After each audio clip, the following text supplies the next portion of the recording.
स्वागत है आप सभी भावी शिक्षकों का आपके अपने प्लेटफॉर्म सीआरटी एस्पिरेंट पे। तो अपनी जैसे कि एक सीरीज चल रही है शिक्षण अधिगम की, तो आज उसकी जो चैप्टर अपना चल रहा था उसकी आज लास्ट क्लास है। जो शिक्षण की विधि एवं प्रविधियां जो चैप्टर था उसकी आज अपनी लास्ट क्लास है। हम लोग ने प्रीवियस क्लास में पढ़ा था, प्रीवियस मतलब इसके पहले क्लास में पढ़ा था कि कार्यशाला विधि के बारे में हम लोगों ने जाना था। अब जो नेक्स्ट हेडिंग हम लोग पढ़ेंगे वो है कार्यशाला विधि के उद्देश्य।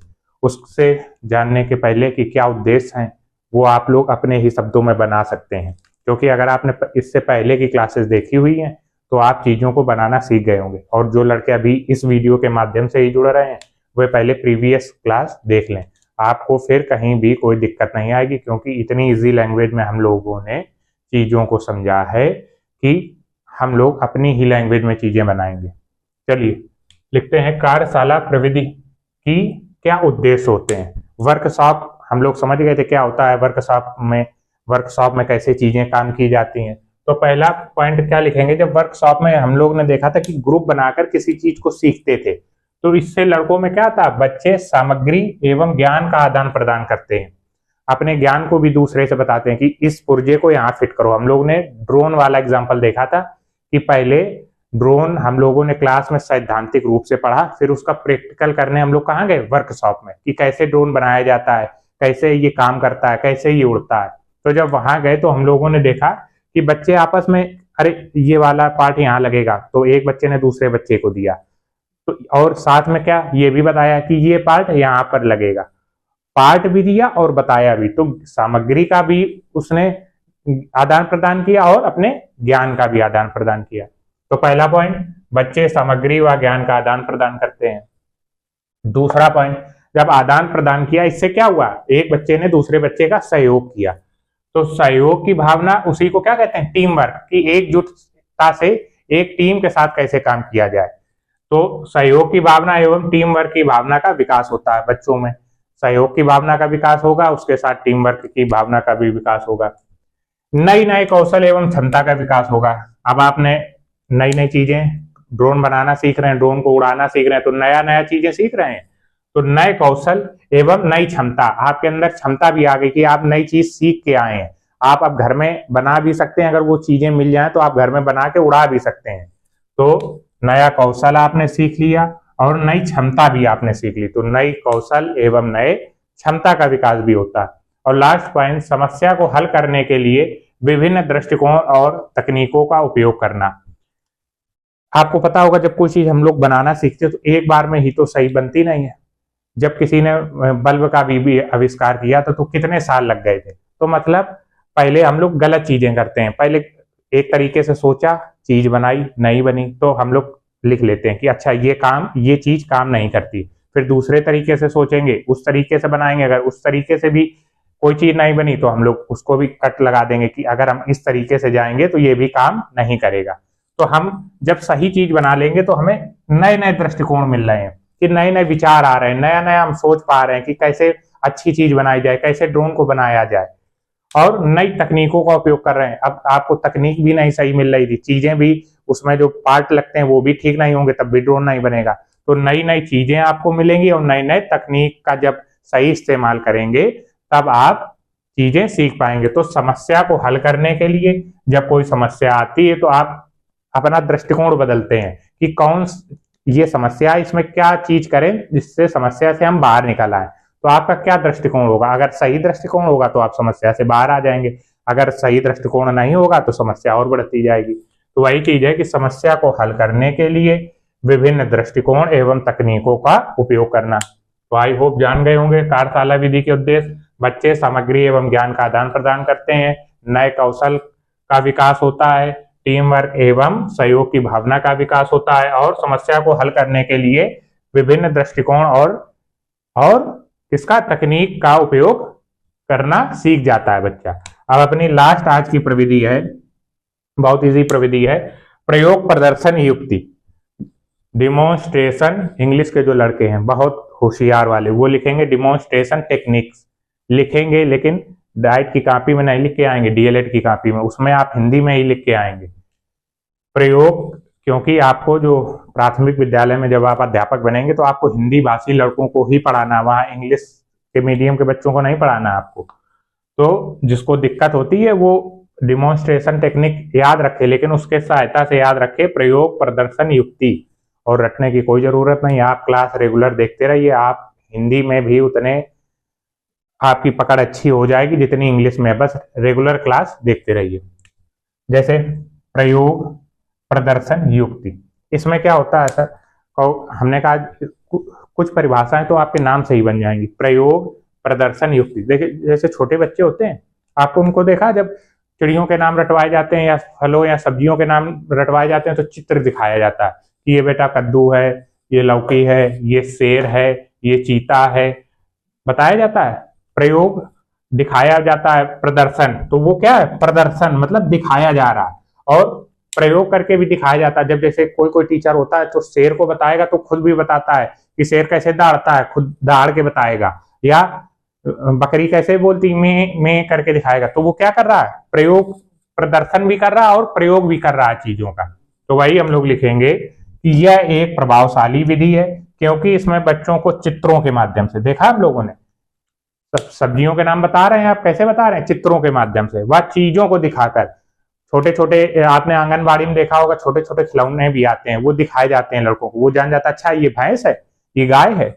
तो चीजों को दिखाकर तथा उसका प्रयोग करके समझाना या पढ़ाया जाता है। तो प्रयोग प्रदर्शन विधि में क्या है, हम चीजों को दिखाएंगे बच्चों को या उसका प्रयोग करेंगे कि कैसे भैंस चलती है या कैसे मोटरसाइकिल चलती है या कार कैसे काम करती है, सब दिखाते हैं हम लोग। वही यहाँ लिखना है कि यह एक प्रभावशाली विधि है क्योंकि इसमें बच्चा चित्रों व चीजों को दिखाकर तथा उसका प्रयोग करके समझता या सीखता है। एक मिनट, क्योंकि इसमें बच्चों को चित्रों, हाँ ठीक है, गलत नहीं था, ठीक है। यह एक प्रभावशाली विधि है क्योंकि इसमें बच्चों को चित्रों एवं चीजों को दिखाकर एवं उसका प्रयोग कराकर पढ़ाया व सिखाया जाता है। और जब हम लोगों ने पढ़ा है कि बच्चा जब चित्रों के माध्यम से, जैसे हम लोग साइकिल चलाना कब सीखे, साइकिल चलाने की पूरी प्रक्रिया आप ध्यान देना अपने बचपन में। आपने पहले साइकिल को देखा, फिर उसका प्रयोग किया, उसको चलाना सीखे। अगर आप साइकिल नहीं देखते तो क्या चलाना सीख पाते, या आप सिर्फ देखते ही रहते और उसको चलाना मतलब हाथ में पकड़ के पहले कैंची चलाई होगी, फिर डंडा चलाया होगा, फिर गद्दी में बैठ के चलाया होगा। अगर ये सब ना करते तो भी नहीं चला पाते।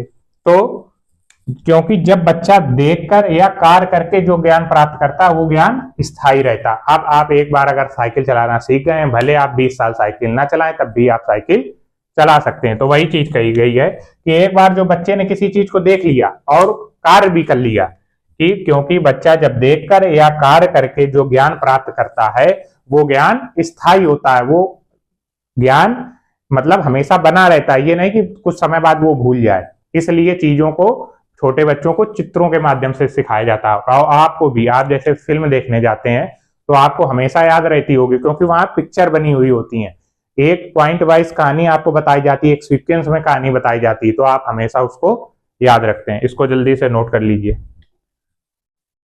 प्रयोग प्रदर्शन युक्ति में क्या लिखा हम लोग ने, यह एक प्रभावशाली विधि है क्योंकि इसमें बच्चे को चित्रों व चीजों को दिखाकर तथा उसका प्रयोग करके सिखाया व पढ़ाया जाता है। क्योंकि जब बच्चा देखकर या कार्य कर जो ज्ञान प्राप्त करता है वो ज्ञान स्थायी होता है। I hope. और ये कितने बार पूछा गया, 2015, 17, 18, 22 और 23 में, तो वेरी मोस्ट इंपॉर्टेंट है।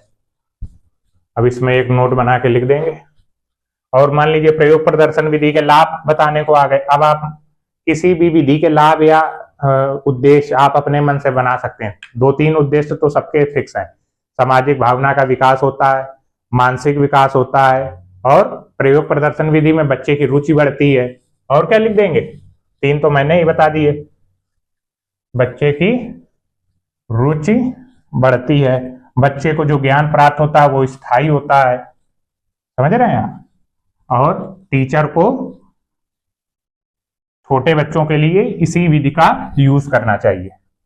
रट्टू तोता मत बनिए, क्योंकि अब जो एग्जाम सीटेट का भी आप देंगे तो वो अब रटने वाले नहीं आ रहे, आपकी समझ के ऊपर आ रहे हैं। तो आप अपनी समझ बढ़ाइए। ये क्लास मेरे लेने का उद्देश्य सिर्फ यही है कि आप सिर्फ बीटीसी लेवल में उतने ही तक ही मैं आपको दिमाग बना दूं कि इसको पास करना है, इसके टेस्ट लगा दूं, वो कर दूं, ये इतना छोटा मोटिव आप अपना मत बनाइए। एक पद जो सरकारी शिक्षक का पद है वो आपको लेना है।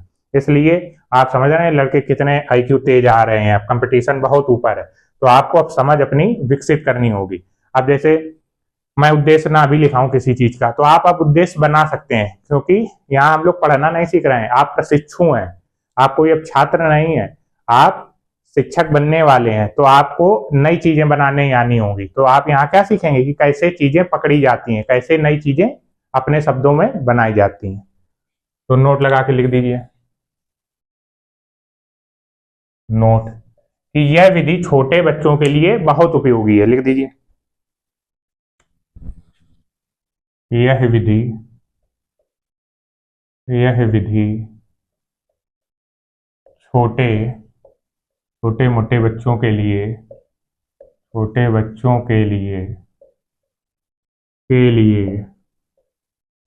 बहुत बहुत ही ज्यादा उपयोगी है, बहुत लाभदायक है, बहुत लाभदायक है। जहां आप पढ़ाने जाएंगे प्राइमरी में, वहां सबसे ज्यादा यही चलती है, इसीलिए इतने बार पूछी गई थी। समझ रहे हैं आप, क्योंकि वहां आपको चित्रों के माध्यम से ही पढ़ाना होगा। आप ऐसे ऐसे रेलगाड़ी बन के भी आगे चलेंगे तो पीछे दो चार लड़कों को लगा लेंगे, तो ये आप प्रयोग करके दिखा रहे हैं कि रेलगाड़ी कैसे चलती है। समझ रहे हैं, आपने देखा भी होगा।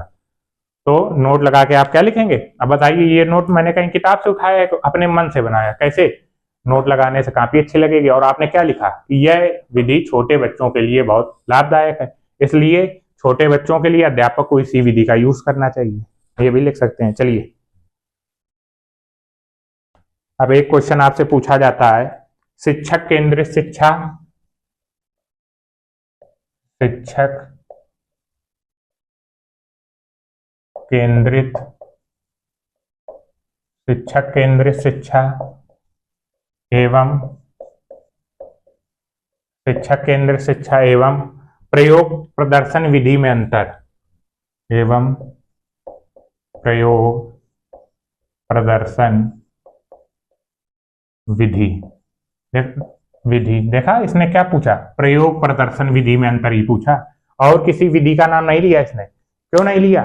क्योंकि जो पेपर बनाने वाला है वो जानता है कि आप शिक्षक कहाँ के बनने वाले हैं, प्राइमरी में, इसलिए आपको सबसे ज्यादा कौन सी विधि यूज करनी पड़ेगी, प्रयोग प्रदर्शन विधि। इसलिए वो ये पूछ रहा है कि एक कक्षा है, अगर वहां टीचर एक ऐसा जा रहा है कि जो अपने अनुसार पढ़ाता है, तो वो कैसी क्लासरूम चलेगी, या एक कक्षा वो है जिसमें टीचर प्रयोग प्रदर्शन विधि का यूज कर रहा है, तो वो कक्षा कैसी चलेगी।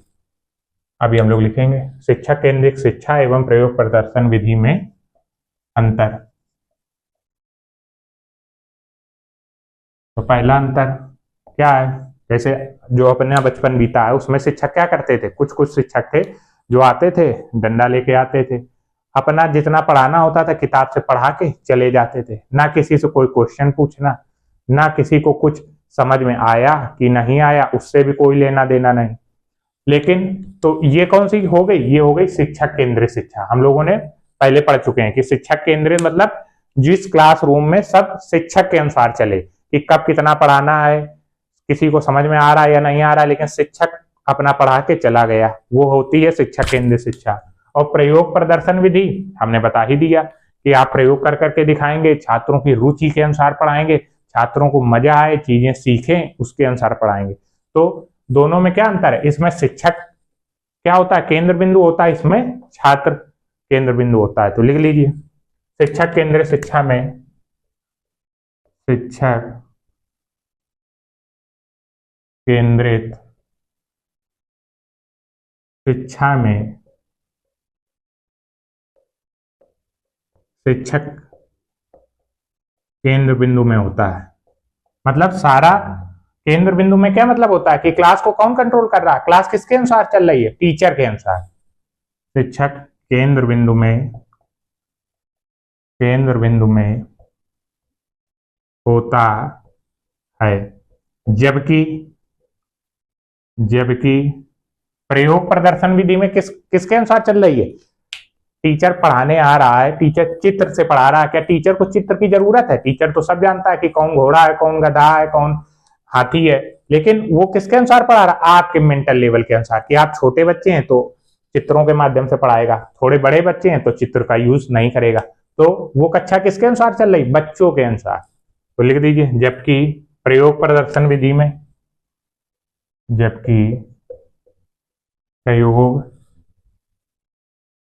प्रदर्शन विधि में, प्रयोग प्रदर्शन विधि में बच्चे केंद्र में होते हैं, बच्चे केंद्र में होते हैं।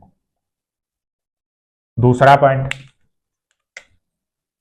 जब शिक्षक केंद्रित शिक्षा होगी तो बच्चों में रुचि नहीं आती है, मतलब बच्चे उतनी रुचि से चीजों को नहीं सीखते हैं, और जब चित्रों के माध्यम से सिखाया जाएगा तो बच्चे रुचि से सीखते हैं। तो ये भी पॉइंट लिख दो। शिक्षक केंद्रित शिक्षा में, शिक्षक केंद्रित शिक्षा में, शिक्षक केंद्रित शिक्षा में बच्चे जो होते हैं मन के सच्चे, बच्चे कम रुचि के साथ चीजों को सीखते हैं, कम रुचि के साथ सीखते हैं, कम रुचि के साथ चीजों को सीखते हैं।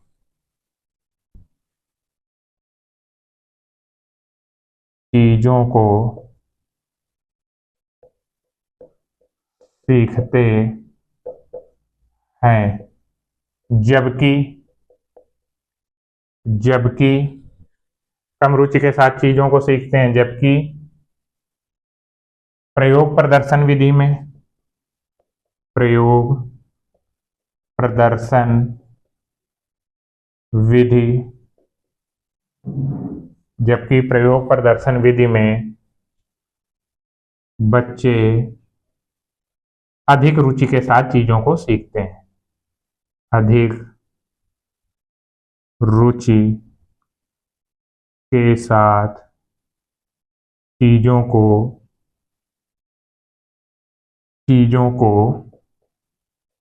सीखते हैं। इसको भी जल्दी से नोट कर लीजिए।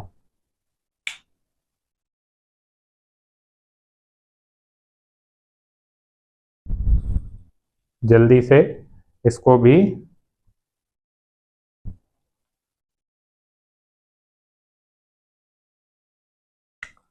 थर्ड नंबर क्या लिखेंगे? शिक्षक केंद्रित शिक्षा में शिक्षक आता है, अपने अनुसार क्लास चलाता है, कोई बच्चा सो रहा, कोई लेना देना नहीं, कोई बच्चा दूसरे से बात कर रहा, कोई लेना देना नहीं, तो उसमें शिक्षक सक्रिय है, एक्टिव है, वो बोल रहा है, आपको पढ़ा रहा, जा रहा है। बच्चा उतना एक्टिव नहीं है, उतना सक्रिय नहीं है। जबकि प्रयोग प्रदर्शन विधि में जब बच्चे की रुचि आ रही है तो वो खुद ही देखता, अच्छा सर ये आगे वाला क्या है, इसके सींगे भी होती हैं क्या सर हिरन के, वो आपसे सवाल पूछता, वो एक्टिव रहता। कहने का मतलब वो सक्रिय रहता है। किसमें? बच्चा किसमें सक्रिय है? प्रयोग प्रदर्शन विधि में। इसमें बच्चा क्या है? निष्क्रिय है। इसमें शिक्षक सक्रिय है, उसमें तो इसमें शिक्षक और बच्चे दोनों सक्रिय रहते हैं। लिख दीजिए, शिक्षक केंद्रित शिक्षा में, शिक्षक केंद्रित शिक्षा में बच्चे सॉरी शिक्षक मतलब अध्यापक सक्रिय रहते हैं, अध्यापक सक्रिय रहते हैं, जबकि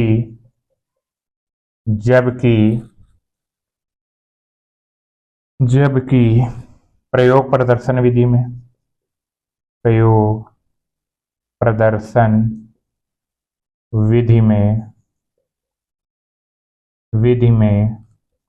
क्या होता है? विधि में बच्चे सक्रिय रहते हैं, बच्चे सक्रिय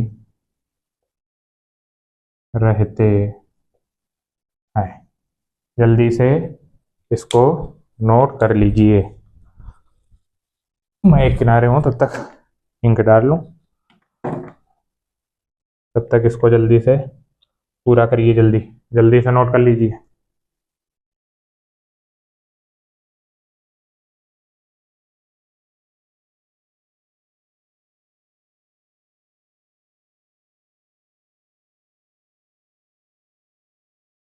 हो गया नोट? आई होप आप सभी ने नोट कर लिया होगा। चलिए, तो ये हो गया आपका chapter the end. The end मतलब फिनिश। चलिए अब कुछ क्वेश्चन कर लेते हैं इससे रिलेटेड।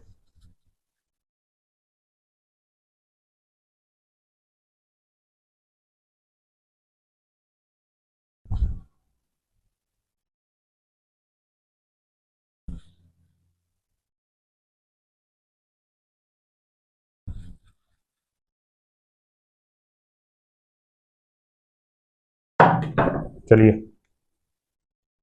प्रोजेक्ट विधि के जन्मदाता कौन थे, जल्दी बताइए। पहले एक लिख दीजिए, आगमन विधि और निगमन विधि। आपने दो पढ़ा होगा, ये और डाल लीजिए। आगमन, आज से भूलेंगे नहीं आप। आगमन विधि, एक होती है निगमन विधि। देखिए, आ से आगमन उठाइए, इसमें पहले क्या दिया जाएगा, उदाहरण। उदाहरण से नियम, अभी नोट कर लीजिए, मैं बता दे रहा हूं। और फिर होती है निगमन विधि। निगमन विधि, इसके उठाइए नी, मतलब नियम से उदाहरण। नियम से उदाहरण। आपने देखा होगा कि पहले, जैसे मैं पहले कभी किसी, जब परिभाषा को लिखाता हूं तो कभी मैं पहले उदाहरण बताता हूं, फिर उस परिभाषा को लिखाता हूं। तो उस विधि जब मैं ये करता हूं तो वो क्या होता है, पहले उदाहरण और फिर नियम। तो वो कौन सी विधि है, आगमन विधि। लेकिन जब आप हाई स्कूल इंटर में होते थे तो पहले नियम पढ़ते थे, फिर उसके सवाल लगाते थे। तो वो कौन सी थी, निगमन विधि। तो निगमन विधि में सीधा आपसे क्वेश्चन पूछा जाएगा, निगमन विधि क्या होती है, तो जिसमें पहले नियम बताया जाए, फिर उसके सहायता से उदाहरण दिया जाए, तो वो होती है निगमन विधि। ना से निगमन, ना से नियम। पहले नियम बताया जाएगा, फिर उदाहरण। उदाहरण आगमन विधि में छोटा ऊ, इसमें बड़ा में बना है वैसे ऊ, तो ऐसे ही उदाहरण से नियम की ओर। और एक क्वेश्चन आपसे सीधा पूछा गया है कि आगमन विधि का उपयोग कहाँ करते हैं, किस क्षेत्र में करते हैं। तो जब हम लोग व्याकरण पढ़ते हैं ना किसी भी चीज की, व्याकरण, तो वहां क्या होता है, आगमन विधि का उपयोग होता है। कैसे होता है, जैसे हम लोग मान लो सेंटेंस के बारे में पढ़ना इंग्लिश में, तो he is a Ram, is Ram, he is Ram.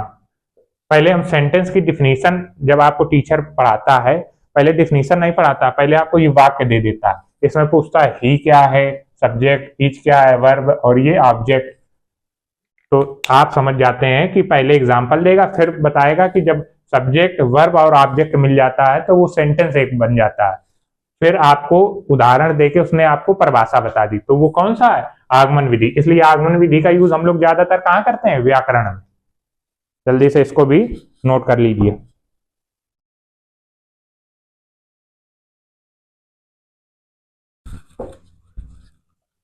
चलिए अब कुछ क्वेश्चन आंसर जल्दी से कर लेते हैं।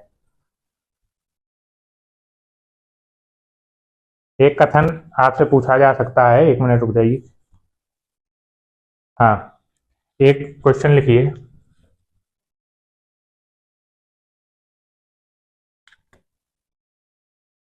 हाँ और नहीं वाले प्रश्न, हाँ या नहीं उत्तर वाले प्रश्न होते हैं। हाँ या नहीं उत्तर वाले प्रश्न, उत्तर वाले प्रश्न होते हैं।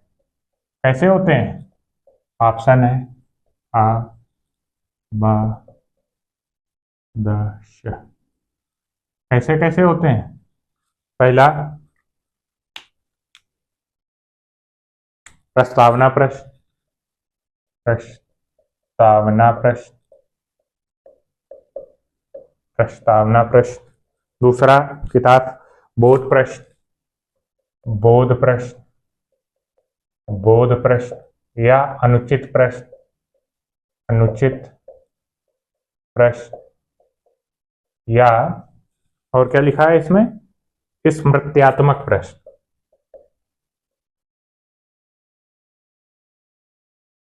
प्रश्न देखिए, तो ये पूछा गया है, वेरी इंपॉर्टेंट क्वेश्चन है, इसको इंपॉर्टेंट कर लेना।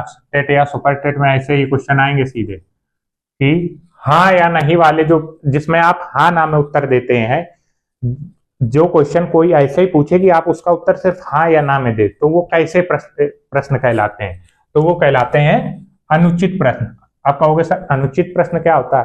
देखिए, जब आप नौकरी का फॉर्म भरते हैं ना, तो उसमें जो ऐसे प्रश्न पूछे जाते हैं जिसमें सीधे डायरेक्ट हाँ या ना में उत्तर आता है, तो वो प्रश्न क्या कहलाते हैं? अनुचित प्रश्न। कहोगे सर कैसे? जैसे उसमें पूछा जाता है क्या आपकी शादी हो गई है, तो उसका आंसर आप क्या देते हो? एक कोष्टक में हाँ लिखा होता है, एक में नहीं। क्या आप किसी के साथ संबंध में है, तो एक में हाँ या नहीं। क्या आप इससे पहले नौकरी करते थे कि नहीं, हाँ या नहीं। क्या आप विकलांग हैं, हाँ या नहीं। पूछा जाता है, इसे दो ही ऑप्शन दिए जाते हैं, तो वो सब कैसे कहलाते हैं? अनुचित प्रश्न। अब क्वेश्चन, इसके आंसर आपको बताना है। किंडरगार्टन किंडरगार्टन शिक्षण पद्धति के जन्मदाता हैं। किंडरगार्टन शिक्षण पद्धति के जन्मदाता हैं। जल्दी से बताइए, तब तक मैं दूसरा क्वेश्चन लिख रहा हूं। किंडरगार्टन पद्धति के जन्मदाता हैं। सहयोग की भावना का विकास किस शिक्षण पद्धति में होता था? सहयोग की भावना का विकास किस शिक्षण पद्धति में होता था?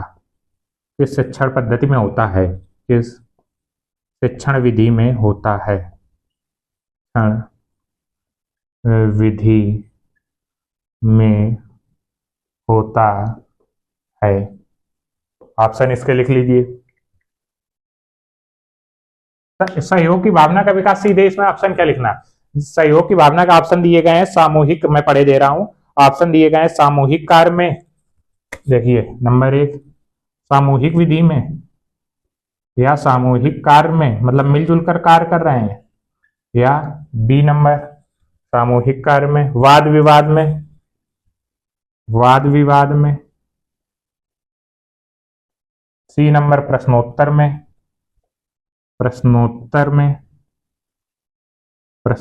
में, या डी नंबर सहायक सामग्री।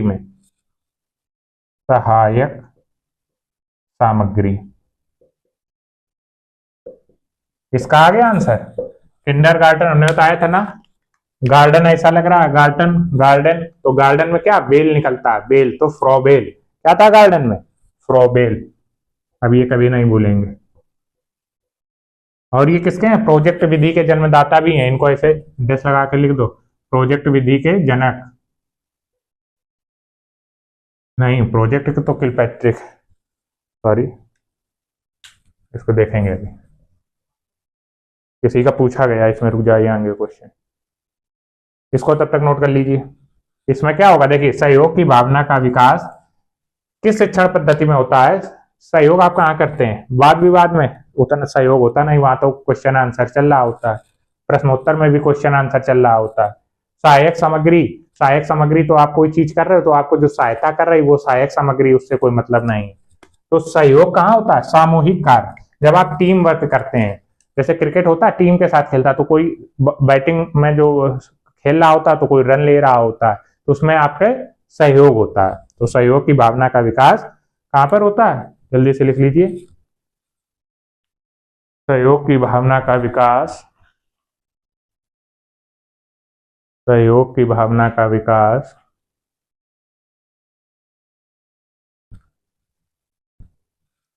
प्रोजेक्ट विधि के जन्मदाता कौन थे? फ्रोबेल ही थे शायद, देख लेना आप लोग, मुझे इतना दिमाग से उतर गया है। चलिए नेक्स्ट क्वेश्चन लिखिए, अभी क्वेश्चन आएगा तो बता दूंगा। हाँ ये है। प्रश्नोत्तर विधि के जन्मदाता कौन है? प्रश्नोत्तर प्रश्नोत्तर विधि के जन्मदाता। प्रश्नोत्तर विधि के कौन जन्मदाता है? आपको प्रश्न कब आते हैं, आप कैसे याद रखेंगे? मैं याद करने का तरीका बता रहा हूँ। जब आप रात में लेटते हैं तो आपको नए नए क्वेश्चंस आते हैं दिमाग में, यार आज हमने पढ़ा है कि नहीं पढ़ा है, यार कैसे पास कर पाएंगे। जब आप शांति में लेटे होते हैं तो रात में लेटे होते हैं तो प्रश्नोत्तर विधि के जन्मदाता कौन है? सुकरात। देख लीजिए, सुकरात प्रश्नोत्तर विधि के जन्मदाता कौन है? सुकरात। और क्वेश्चन लिखेंगे। बच्चों में कल्पना शक्ति का विकास, बच्चों में कल्पना शक्ति का विकास किस शिक्षण विधि से होता है? लिख लीजिए, बच्चों में कल्पना शक्ति का विकास, कल्पना शक्ति का विकास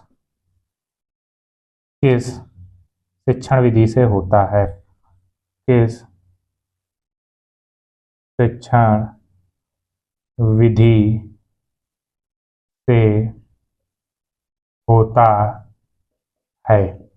हमने बताया था कल्पना शक्ति, पूरा बताया था कुछ, आपको पूरा इमेजिन कराया था, आपको याद भी है। हाँ बिल्कुल सही बता रहे हो। किससे? कहानी विधि से। कौन सी? कहानी विधि या प्रविधि। हमने बताया था ना, जब आप लोग लेटे होते हो तो तुरंत कल्पना शक्ति का विकास होता है कि आप सोचते हो कि चोर वाली कहानी बताई थी, अभी भी याद है, कि अगर वो चोरी ना करता तो आज फांसी पर ना चढ़ाया जाता। तो आप इमेजिन कर रहे हो, जबकि वो फांसी पर चढ़ाया जा चुका है। जो आपकी दादी माँ ने कहानी सुनाई थी कि चोर को फांसी दे दी गई, लेकिन अब आप क्या सोच रहे हो? आप कल्पना कर रहे हो, इमेजिन कर रहे हो कि चोर अगर चोरी ना करता तो वो फांसी पर ना चढ़ाया जाता। तो आपने कल्पना कहाँ करना सीखा? जब आपको कहानी सुनाई जा रही है। तो सबसे ज्यादा कल्पना शक्ति का विकास बच्चे में कहाँ होगा? कहानी विधि से। चलिए,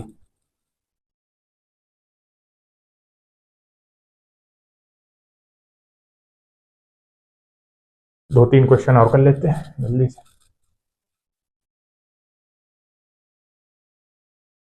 और एक बात और बता दूं, डीएलएड पास करने की तो ट्रिक बता दूं, ट्रिक पास करने की नहीं, अच्छे नंबर लाने की। और ये अगर आप बात समझ गए तो बेटा आप मुझसे सिर्फ प्रेजेंटेशन सीख लीजिए, और अति लघु उत्तरी प्रश्न और बहुविकल्पी प्रश्न ये घोल के पी जाइए। लघु उत्तरी प्रश्न कभी मत पढ़ना, प्रेजेंटेशन आप सीख लीजिए। आप इतना अच्छा खुद लिख के आओगे कि एग्जामिनर 2 में से 2 नंबर ही देगा आपको पूरे।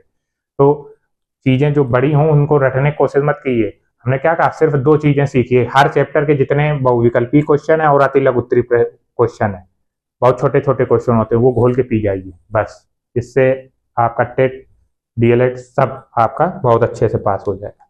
चलिए क्वेश्चन डालिए। शिक्षण को,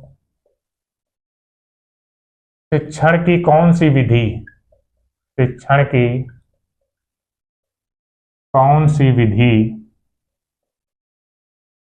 शिक्षण को आनंदमय एवं मनोरंजन मनोरंजक बना देती है? शिक्षण में, शिक्षण की कौन सी विधि शिक्षण को आनंददायक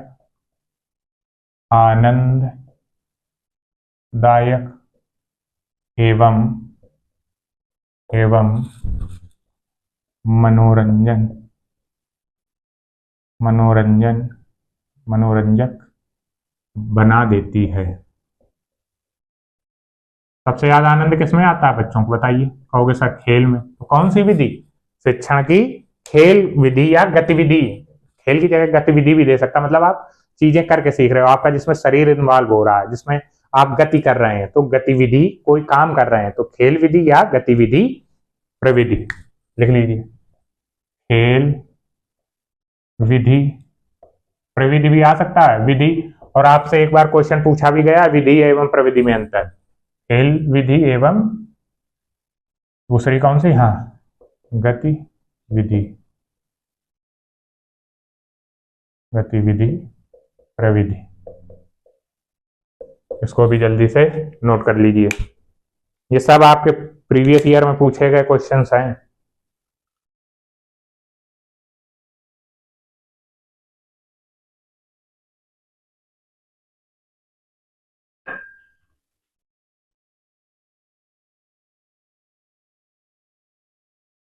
एक अच्छा क्वेश्चन है, प्रयोग प्रदर्शन विधि का सर्वाधिक उपयोग है। इसका आंसर दीजिए। प्रयोग प्रदर्शन विधि का सर्वाधिक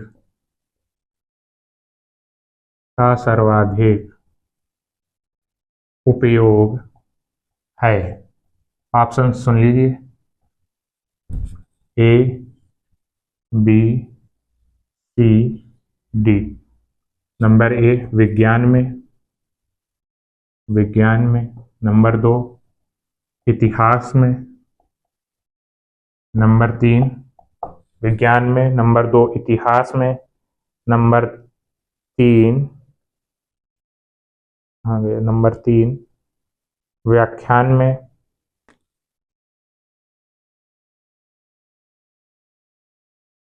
विज्ञान में, भाषा में, नागरिक शास्त्र में। नागरिक शास्त्र में और भाषा पढ़ाने में, कोई भाषा के शिक्षण में। तो आप सबसे ज्यादा प्रयोग कहाँ करते हैं? हमने पहले बताया था, प्रयोगशाला में ही जाते हैं। कौन से सब्जेक्ट के लिए जाते थे सबसे ज्यादा? कहोगे सर विज्ञान के लिए। तो इजी क्वेश्चन, प्रयोग प्रदर्शन विधि का सर्वाधिक उपयोग कहाँ होता है? विज्ञान में। और एक क्वेश्चन आपका HW है, ये आप कमेंट करके या अपने उसमें लिखेंगे, प्रोजेक्ट विधि के जन्मदाता। ये हमने लिखाया है, प्रोजेक्ट विधि के जन्मदाता। और ये इंपॉर्टेंट कर लेना, प्रोजेक्ट विधि के जन्मदाता कौन है। तो आई होप, और ये आपका हो गया चैप्टर फिनिश। आई होप आपको चैप्टर कैसा लगा ये कमेंट करके जरूर बताएं। और मेरे या मेरी टीम के द्वारा जो चीजें पढ़ाई जा रही हैं आपको, वो आई होप आपको पढ़ने में या नई चीज सीखने में बहुत मदद कर रही होंगी। और आपका रिस्पांस भी काफी अच्छा आ रहा है। तो धीमे धीमे सारे सब्जेक्ट चलने लगेंगे और आप जो बताएंगे वैसे चीजें होती रहेंगी। आपको क्लास आई होप बहुत अच्छी लगी हो, और टेंशन लोड लेना नहीं है, बस चीजें पढ़ते रहिए। और मैंने ट्रिक भी बता दी कि बहुविकल्पी प्रश्न और अतिलोक उत्तरी प्रश्न ऐसे बोलिए और पी जाइए, बस 90 नहीं 94-95% आएंगे। और ज्यादा कहीं इधर उधर भागने की जरूरत नहीं। DLED को बाजार बना दिया गया है, आप समझ रहे हैं। तो आप खुद समझदार हैं कि क्यों ग्रेजुएशन करके आए, तो आप चीजें मुझसे ज्यादा अच्छी समझ रहे होंगे। बहुत बहुत धन्यवाद। राधे राधे।